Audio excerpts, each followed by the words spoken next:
Hi, everybody. Um, I'm mikaela shiffrin.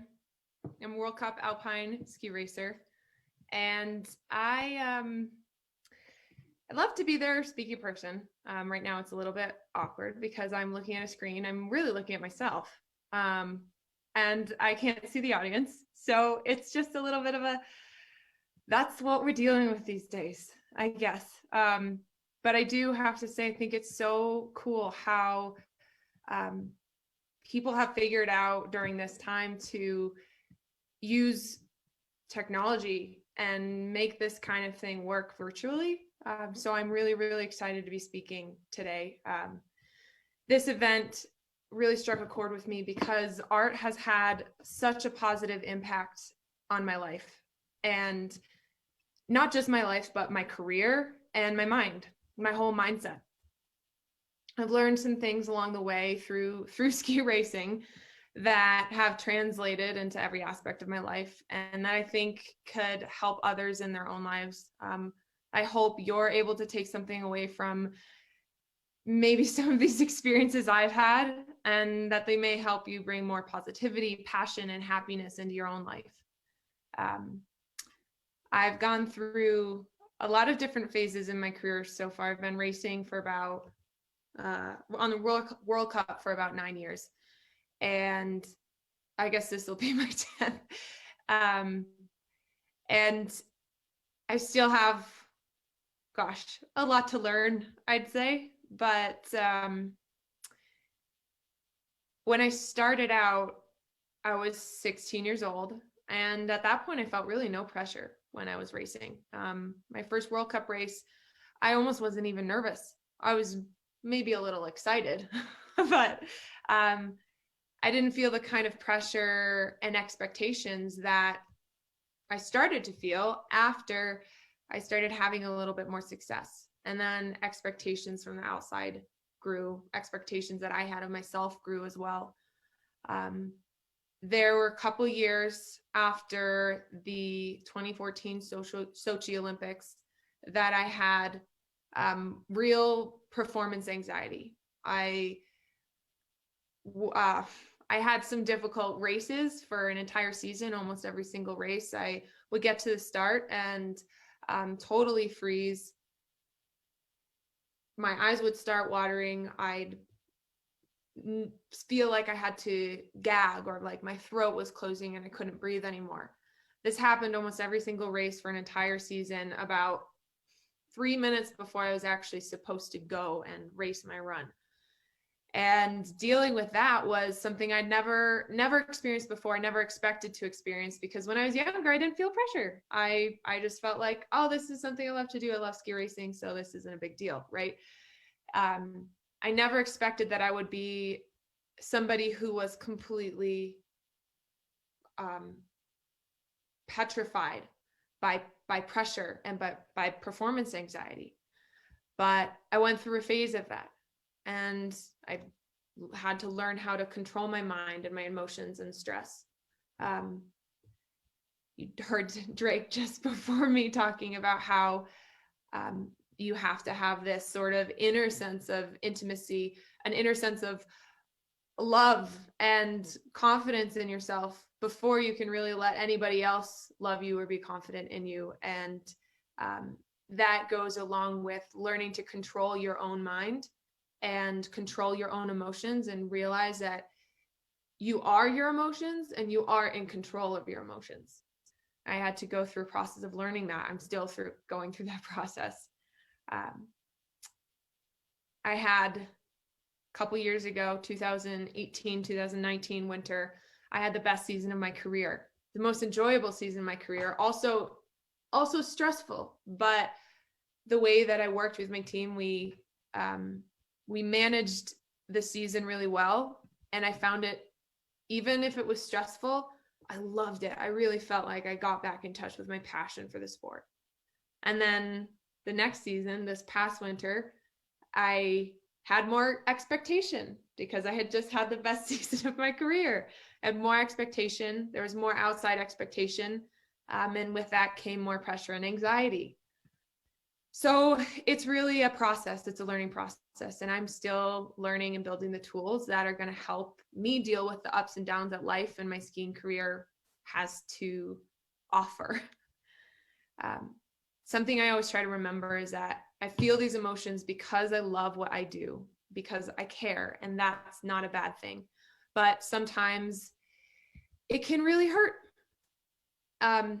It's important to seek out the things that you care about, because then your passion becomes like a pair of wings that will carry you through the most difficult times and give you a sense of motivation and determination that feels like a tailwind propelling you along and really allowing you to soar. When you're passionate about something, working at it doesn't feel like work.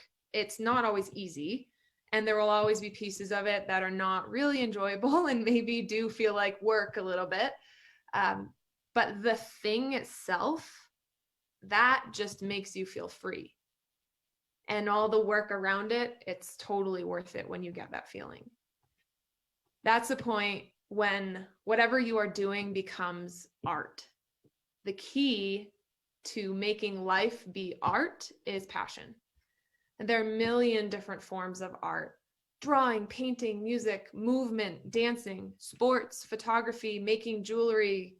The list goes on and on forever, because art is a really personal thing and it's really what you want it to be.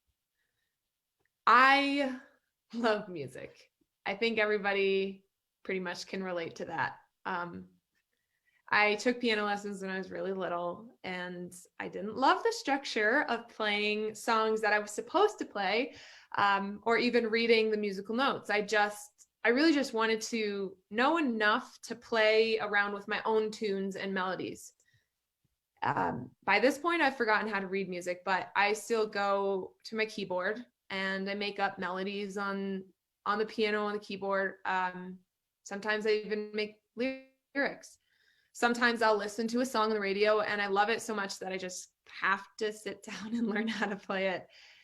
And about 10 years ago, I started to learn how to play guitar because one of my friends at the ski academy that I attended let me use her guitar. And she taught me a few chords. She taught me how to use the internet, use online guitar tabs to learn songs. And then I got really, really into learning how to play covers of my favorite songs. One of my favorite things to do is to take a song that I think is great and strip it down to my own acoustic version. And it's like I can take a trip into the mind of whoever wrote that song and feel what they might have been feeling at the moment when they wrote it. It's like looking at a picture that you took from some memory, some experience, and you look at that picture and you can transport yourself back in time to that moment, except for I get to look at the picture, a snapshot of somebody else's mind. That's something I really fell in love with, that form of expression and being able to experience someone else's expression. Now I have this little Banger Crown campfire guitar that I travel with. And often after my races, when I'm super wired and still hyped up on the day, I'll sit down with my little ding around guitar and learn a new song. And that's one of the things that helps me wind down the most after the excitement of race day. Playing the piano, learning guitar, and even writing my own songs has become such an amazing outlet. And it's become a tool that I use to take my mind off life when it's stressful or frustrating, or to channel those thoughts and feelings on a deeper level so I can really feel them. And then I can move forward rather than getting stuck in that emotion. Having said that, not everybody has a piano or a guitar or any kind of instrument. So some kinds of art and expression are a little bit harder to access.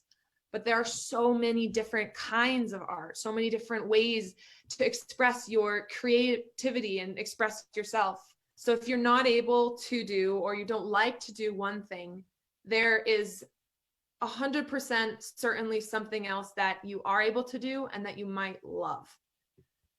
I think a lot of people consider movement to be art in the form of dancing, but not necessarily other kinds of movements like sports. You may look at like dance and yoga and think, oh, that's sort of artistic. But if you look at some other kinds of sports, maybe even ski racing, you don't necessarily think, oh, that's art. I completely think of sports as a form of art.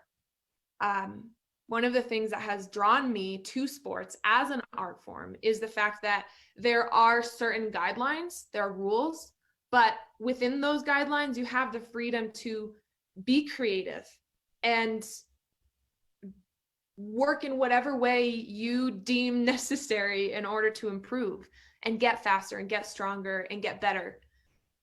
When you watch someone like Roger Federer play tennis or Michael Jordan dunk, working within that set of guidelines of their sport, but creating something amazing and so beautiful within it. Sure, it's a sport, but I can only really describe that as art. But you don't have to be Michael Jordan to experience sport like that. You just have to love what you're doing. It's as simple as that. Skiing has always felt like my own personal art form. I love it. I study it. I practice it. And when I ski, it feels like I'm writing a song or painting a picture or expressing my own body. And the art is in the feeling that it gives me. I've gotten this feeling from a lot of different kinds of sport and movement: tennis, soccer, dancing, running. There's so many ways that we can use our bodies as an expression of creativity. And when you find the thing that clicks with you, the thing or things, it's amazing and healing and therapeutic. And it brings this whole different sense of positivity and excitement into your life. These last few months, one of the hardest things has been how limited we all are to go outside and be active and move. And it's probably had a much broader and deeper effect on everyone than we even realize at this point. But what I'm hoping is it's also going to help us all realize how important it is for us to be able to express ourselves through movement. Obviously, there are benefits to your physical health. If you exercise, it's good for you, right? But right now, I think the more important benefits are for our minds. I've certainly felt that because movement, sport, exercising is part of my job. And I'm